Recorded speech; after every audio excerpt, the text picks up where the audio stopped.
Aujourd'hui, on va parler d'un livre qui a été publié il y a plus de 40 ans, en 1978 exactement. Il s'appelle « Top 100 des personnes les plus influentes de l'histoire » par Michael Hart. Ce livre a bouleversé le monde islamique. Depuis plus de 40 ans, dans les débats religieux, interreligieux, dans les discours prosélytes, ce livre sert d'argument d'autorité pour défendre la position que l'islam serait la vérité. C'est la vérité! C'est la vérité! Des dirigeants de pays, des prédicateurs célèbres, jusqu'aux croyants anonymes sur internet, utilisent encore ce livre pour défendre la position théiste islamique. Arrête de nous raconter tes conneries!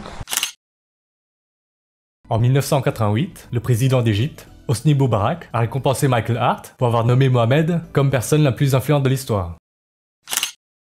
Pour avoir placé Mohammed en première position, ce livre a reçu plusieurs critiques controversées de l'Occident, mais il a été très bien accueilli par le monde musulman, par de très nombreux avis positifs. Le livre de Michael Hart est très souvent cité dans des livres d'auteurs musulmans, l'ayatollah Sayed Mohammed al-Shizari, Ahmed Didat, etc.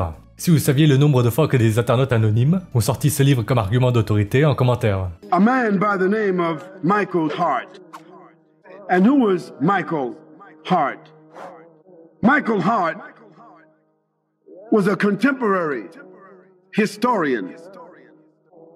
And let me tell you what Michael Hart said.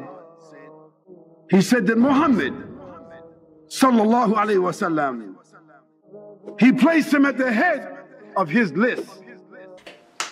Bon allez, on va vérifier si ce que disent ces grands influenceurs islamiques est vrai. D'abord un petit tour rapide sur le Wikipédia de Michael Hart.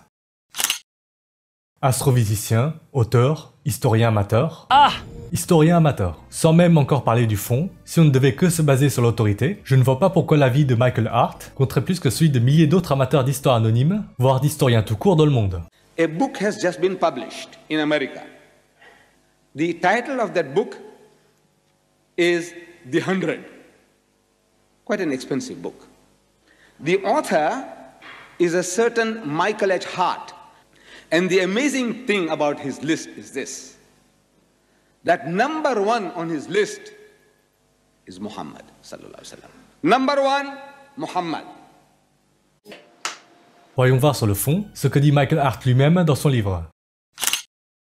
J'insiste sur le fait que l'influence est le seul critère de ce classement. Il est bien sûr possible de construire des listes de personnes exceptionnelles en se basant sur d'autres critères, tels que la popularité, le prestige, le talent, la polyvalence ou la bonne personnalité. Vous, lecteurs, je vous invite à construire votre propre liste sur le critère que vous voulez. Vous allez voir, c'est un exercice très amusant, etc. Chacun son avis, blablabla. Là, on a affaire à un avis très subjectif, personnel donc. En fait, c'est exactement du même niveau que les tier lists de persos de Dragon Ball qu'on trouve sur YouTube. Il y en a qui vont mettre Sangoku en se basant sur un critère X complètement arbitraire. D'autres vont choisir Vegeta sur un critère Y. D'autres encore vont mettre, je sais pas, Bulma par exemple, en se basant sur un critère Z. According to Michael H. Hart, he writes in his book, The 100 Most Influential Persons in the History of Humankind. Undisputedly, he puts Prophet Muhammad, peace be upon him, as number one, as being the most influential person in the history of humankind. Pourquoi Mohammed est en première position selon Michael Hart? Mon choix pour avoir mis Mohammed en première position est qu'il a été le seul homme de l'histoire à avoir eu du succès à la fois sur le plan religieux que séculier. Là il veut dire politique au sens large. Michael dit aussi dans son livre « Je dois insister sur le fait que ceci est une liste des personnes les plus influentes de l'histoire, pas une liste des meilleures personnes. J'y ai par exemple figuré le cruel Staline, mais pas la sainte mère Cabrini. C'est vrai que dans ce bouquin on retrouve pas mal de dictateurs moustachus et autres Mao Zedong. Je pense qu'elle aura mérité un bon bol de riz ce soir. Ce livre, autant sur l'autorité que sur le fond, est très discutable. Discutable dans tous les sens du terme. C'est quoi d'ailleurs le chemin qui mène d'eux? Cette personne est influente, donc son idéologie est la vérité. C'est quoi ce raccourci de raisonnement grossier? And this is the book I want to review. It's called The 100, a ranking of the most influential persons in history. It's written by Michael Hart. So coming to number one, Michael Hart has put the Prophet Muhammad on whom be peace. Of course, I'm adding on whom be peace. Is there anything that I didn't like about the book? No, I'm so overawed and overwhelmed with this book. And I would highly recommend this. This is a book that has changed my life. Si on tape sur Google, personnes les plus influentes de l'histoire, on retrouve plein d'autres classements en fait. Il y a plein d'autres classements qui mettent par exemple Jésus, Aristote, Platon, Einstein en première position, ou au moins dans le top 3. Il y a des classements qui mettent Platon dans le top 3, Michael Hart, lui, l'a mis seulement en 40e position. Ça montre à quel point c'est subjectif, voire hasardeux. Mais oui, c'est clair. Pourquoi un classement serait plus pertinent qu'un autre? On va plébisciter les classements qui nous arrangent, n'est-ce pas?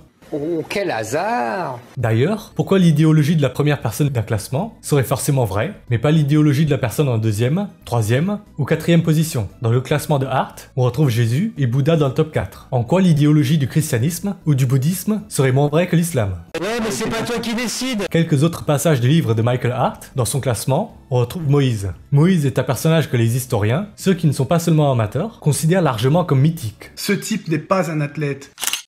Malgré sa renommée, les informations fiables concernant la vie de Moïse sont rares. Nous aimerions connaître exactement ce que le vrai Moïse a accompli, avant que son histoire ne soit enterrée par une avalanche de légendes. En gros, les récits qui entourent l'histoire de Moïse n'ont jamais eu lieu, jusqu'à preuve du contraire, voire le personnage lui-même n'a pas existé. Les historiens de différentes opinions concernant Moïse, le consensus moderne des historiens est que le personnage biblique de Moïse est largement mythique. Un personnage à la Moïse, Moses-like, pourrait avoir existé, mais l'archéologie ne confirme absolument rien. Aucune preuve de son existence, quoi. C'est juste un avatar d'internet. En gros, ce livre est un classement de personnes réelles ou fictives qui ont eu de l'influence dans le monde sur un critère complètement arbitraire.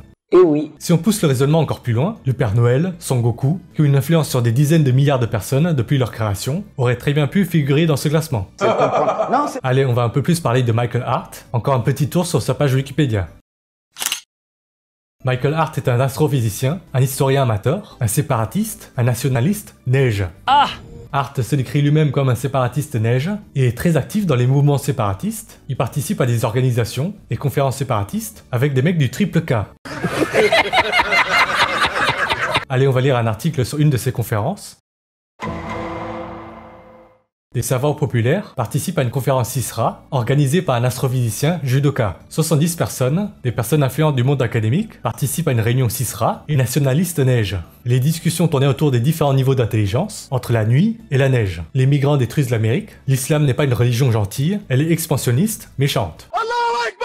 La conférence a été organisée par l'astrophysicien judoka Michael Hart, auteur du livre CISRA, Comprendre l'histoire humaine, qui parle des différences d'intelligence entre groupes ethniques et raciales. Ferme ta race! Ok, le mec est un nationaliste, séparatiste neige, qui organisait des conférences dans lesquelles ça disait que la neige était supérieurement intelligente par rapport à d'autres populations. Que ce soit vrai ou non, je pense que pour les musulmans du monde entier, Michael Hart devrait être le dernier mec à choisir comme argument d'autorité. And I'll begin by quoting you a book that most of us have heard growing up. It was written almost 40 years ago in the 70s. It went on the New York Times bestseller and whatnot. And it was by a famous intellectual of the last generation, Michael Hart. And he wrote his famous book, The 100, a ranking of the most influential persons in human history.